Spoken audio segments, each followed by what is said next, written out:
First of all, I've been in prison for 24 years and almost 8 months now on a terrorist threat. I'm 70 years old. I was 45 when the crime happened. I was living in Lancaster. God is my witness. That's my family. I didn't threaten my family and my kids, and I definitely wouldn't have brought no harm to them.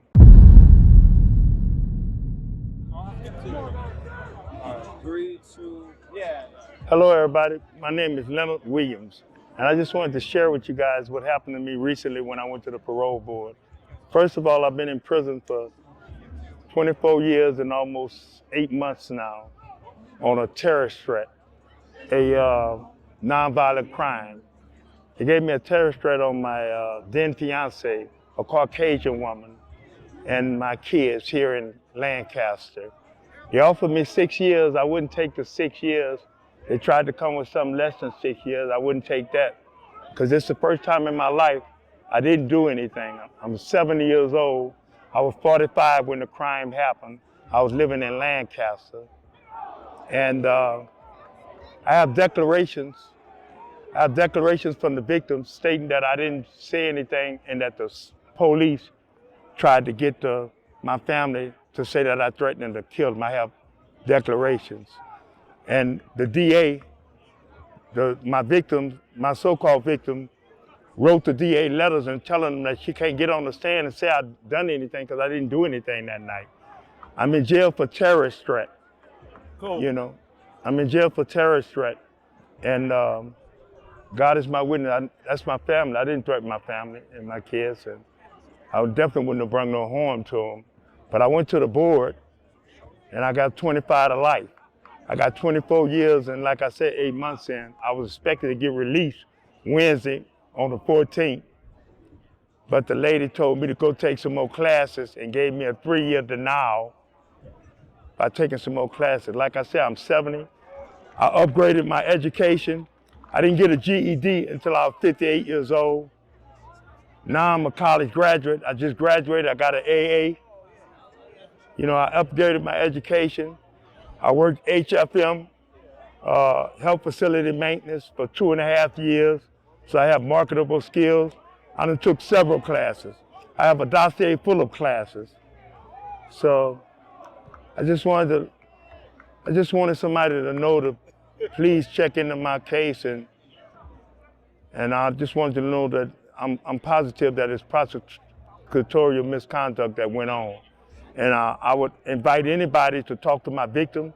Me and my so-called victim, rather. Me and my so-called victim are still in contact. After 25 years, we're still in contact. I just told my so-called victim in 2019 that I wasn't gonna marry her. So I was honest.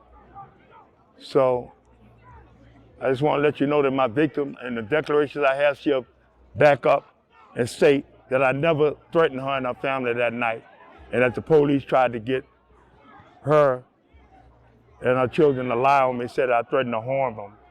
And I just want somebody to look into it, and you know, that's all I want to do. Mr. Williams, let me ask you, why do you think, first of all, you were given that sentence? And then secondly, why do you think it's so hard for you to have that removed and for you to leave? What's going on? Well, they was talking about my background. In the past, I have been in and out of prison, jail, period, before in the past. And like I say, they know the case wasn't worth anything because they offered me 6 years. I wouldn't take it. The only reason I didn't take the 6 years because this is the first time in my life, Jazz, that I didn't do anything. You know, usually when the police got me, I knew about it, I had a finger in it, I had something to do with it. So my chest went out because this is the first time in my life I didn't do nothing. And I know she's a decent white person. I know she wasn't gonna get up there and say I done anything, you know, because I really didn't do anything, you know. So I was just, like I said, this is the first time in my life I didn't do anything, you know. But what I'm saying is that if you lie on yourself, Jazz, like I say, they want me to lie on myself. So I just want my children to know. I haven't saw my children in 30 or 40 years. So the first thing I want to do when I get out is I want to go to Kansas and see my children and my grandchildren. But I just want my daughter and my grandchildren and I want my sister and them to know that this is the first time I didn't do anything. And I want them to know that somebody contact my so-called victim and the white woman to tell them I ain't do anything. The police put me in here. You know? So that's all I wanted to tell you, Jazz. You know. I got one last question. I like to give you her phone number and stuff. I got her phone. Yeah. One last question. I know you had mentioned probably should have just took the 6. Yeah.